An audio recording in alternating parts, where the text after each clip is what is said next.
আসসালামু আলাইকুম এভরিওয়ান। যাচ্ছিলাম খুব সুন্দর একটি মেঠো পথ দিয়ে, ভাবলাম আপনাদের সাথে সড়কটি শেয়ার করি। এই সড়কের দুই পাশে মনোরম পরিবেশ, সবুজ গাছপালা, যে কারো মন ছুঁয়ে যাবে।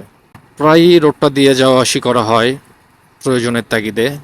আজকেও যাচ্ছিলাম, সেটাই আপনাদের মধ্যে তুলে ধরলাম। আশা করি আপনাদের সবারই ভালো লাগবে। রাস্তাটি যে কারো মন মুগ্ধ করে দিবে। প্রায়শই যাওয়া আসি করা হয়, যার কারণে ভালো লাগে সব সময় রাস্তাটা। এটা থেকে বলতে পারি আপনাদেরও ভালো লাগবে অবশ্যই। অনেক ব্যস্ততম একটি রাস্তা, যে রাস্তা দিয়ে চলাচল করার সময় মনে হয় প্রকৃতির ভিতর দিয়ে চলাফেরা করছি। ছেলে পেলে ফুটবল খেলছে।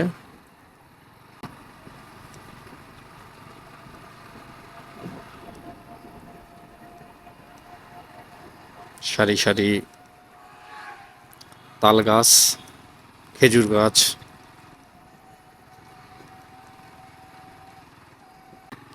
মাঝে মাঝে সারি সারি গাছের ভেতর দিয়ে রাস্তা বয়ে গেছে।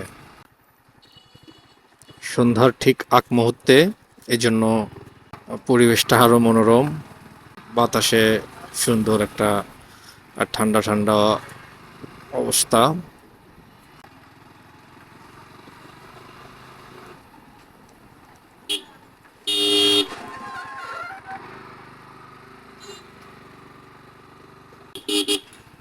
কিছু বললাম না ছেলেটারে।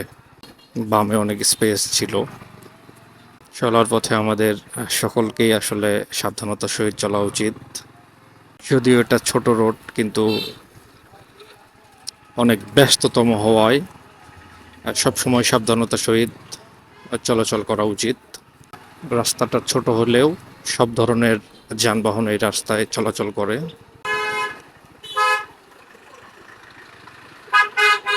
আমরা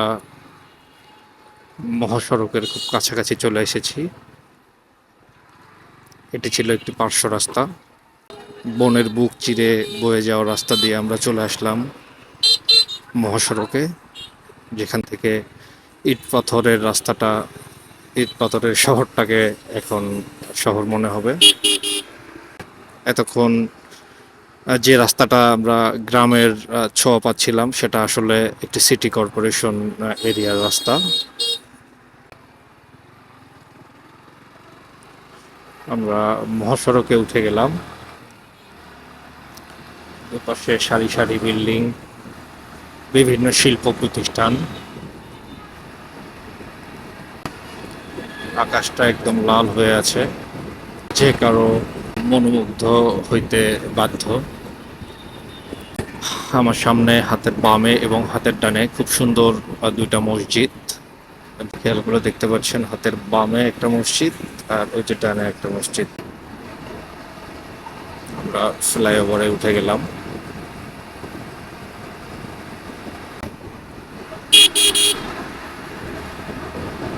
সারাদিনের রৌদ্র শেষে আবহাওয়াটা আমাকে চমৎকারভাবে স্বস্তি দিচ্ছে।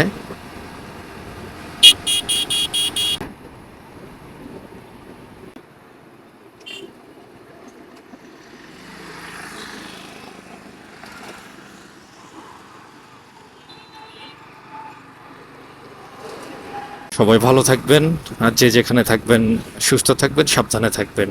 রাস্তাঘাটে চলাফেরা করার সময় অবশ্যই সাবধানে চলাফেরা করবেন। ধন্যবাদ সবাইকে।